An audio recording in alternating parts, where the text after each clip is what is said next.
Hi there, welcome to Sports segment on Prime News. Now, the African Cup of Nations concludes on Sunday with a heavyweight final between Senegal and Morocco at the Stade Moulay Abdallah in Rabat.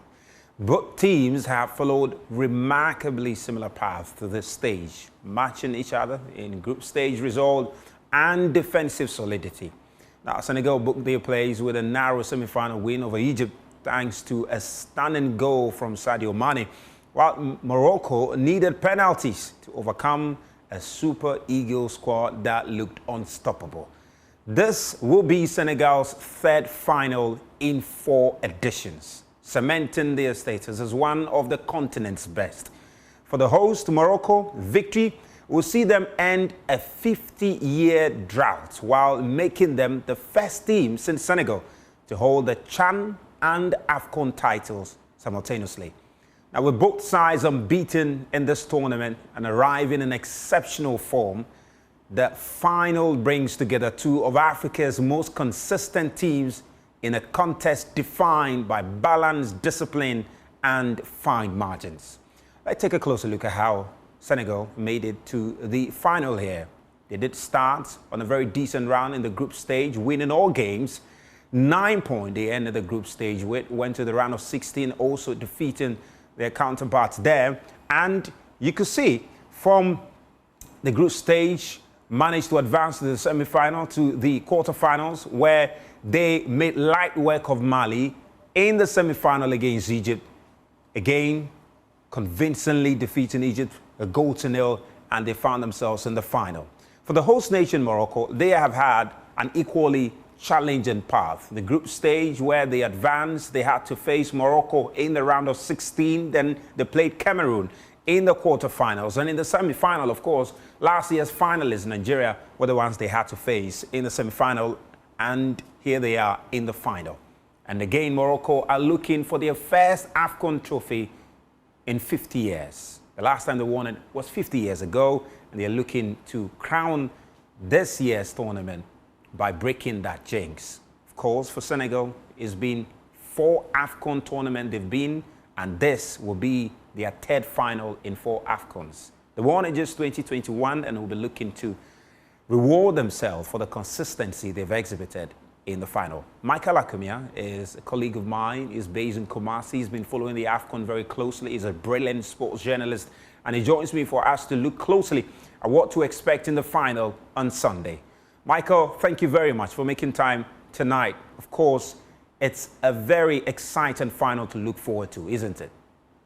Yes, it's good to be here once again. And I think a lot of Ghanaians and their aspirants will be looking forward to a very impressive final that will be defined by the small margins. For instance, you look at this Moroccan national team and the number of clean sheets they've been able to keep in this particular tournament is really outrageous. And I think for the first time in the history of the African Cup of Nations, it's a certain landmark that I believe a lot of teams will struggle hard to equal or even beat. At the end of the day, you look at the AFCON back in 1992, and you believe that Ivory Coast were able to concede like 5 goals in the tournament, and at the end of the day, they won it. Fast forward in 2012, they conceded 6 in the tournament. But unfortunately, they were defeated by Zambia on penalty shootout in the final.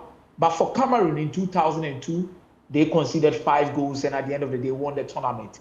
But for Morocco in this tournament, they've only conceded 1 goal. And at the same time, they've been able to keep 4 consecutive clean sheets.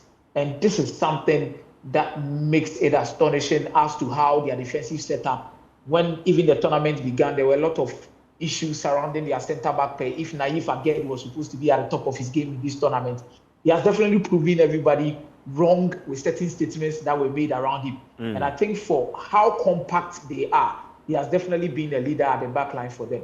But I think there are 2 key players who are going to define this game on Sunday. One is going to be Sadio Mane. You look at the tournament quietly, and he has created 18 chances from open play, more than any other player in the competition. And he's the first player to do this since 2010 African Cup of Nations. No other player has been able to provide 18 chances in the whole of a competition, looking at the AFCON. and Sadio Mane is there. And he has also been scoring goals for the Senegalese national team. A leader from every single aspect of the game, despite not wearing the captain's armband. He definitely takes it upon himself. For example, the semi-final game against Egypt, where he picked up the ball, the space, how he scanned, and picking up his ball to shoot. That was definitely brilliant from Sadio Mane. And that tells you the 33-year-old is one player to look out for. Number two, you are supposed to look at a player like Idrissa Gana Gueye.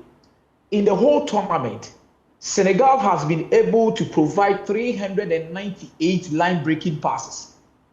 Idrissa Gana Gueye alone is having 92 of that particular statistics. It tells you how much he has been influential in this particular competition, from building from the midfield to attack with just one pass.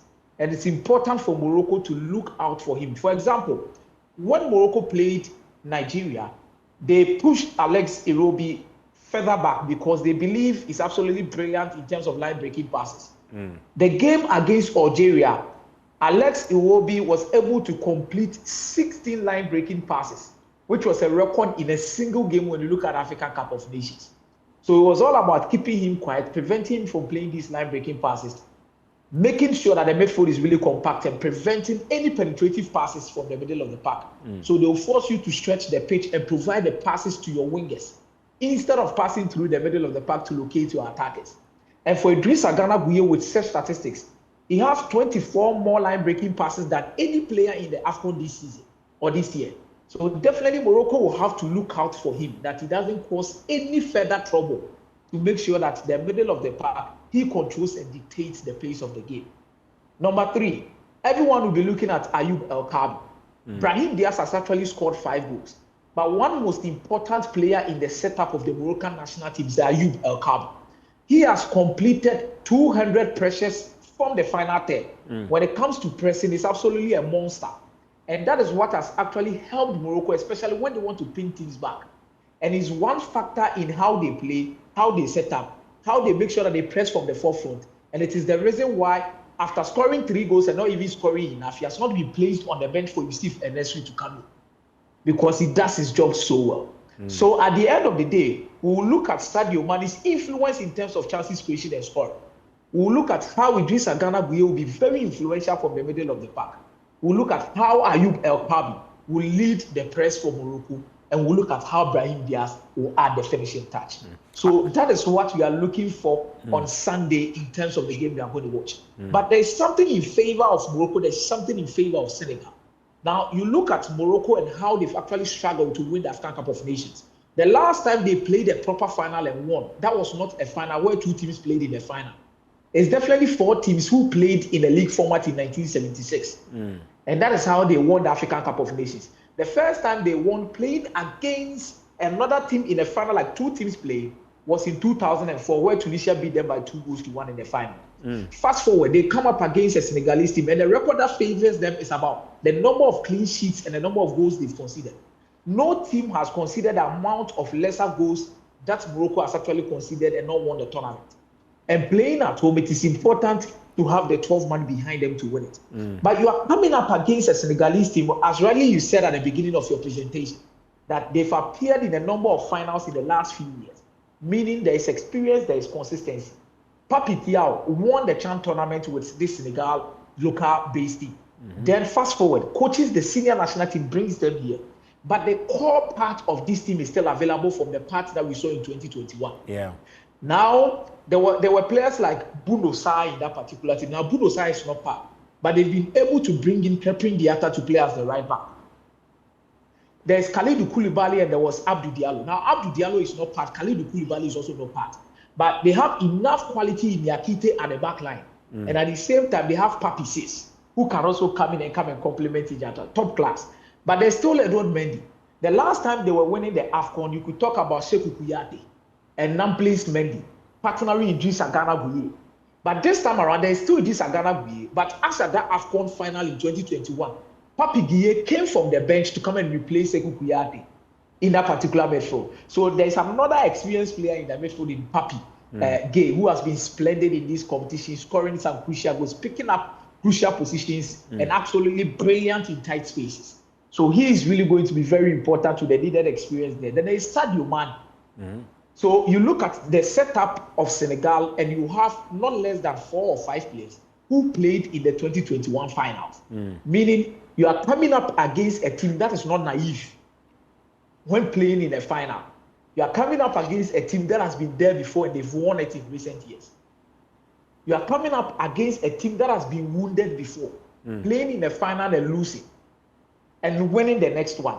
So they understand every moment of this competition, when to act, when to play well, when to defend, when to win. All of these things comes to play. Yeah, Michael. So if Morocco has played a lot of good teams, I think this is the best team they're about to play. I mean, in recent time, we haven't seen a very huge scoreline in the finals. We've seen a lot of 1-0, some 2-1. I mean, the last time we saw a 2-goal margin was way back in the 90s. I think in the 96 and 98 final, when we saw 2-0 victories there. I mean, how do you foresee this game ending in terms of scoreline? I don't think we are going to see a lot of goals in this final. Maximum should be around 1, because I think Senegal will be very cautious of how they approach the game, especially building from the back. They might decide to go long, look for Nicolas Jackson's hold-up play. Sadio Mane drives into the spaces for the second balls. Now, Morocco will love to start the press from up front using Ayoub El Kabi.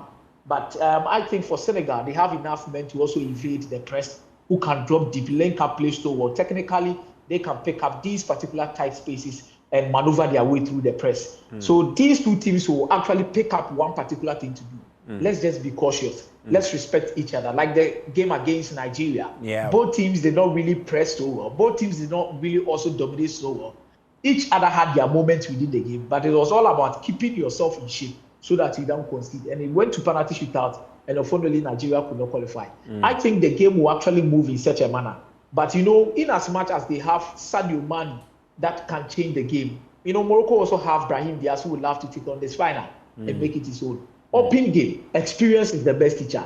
I think we will enjoy one of the best finals, but I'm not expecting a high-scoring final between these two sides.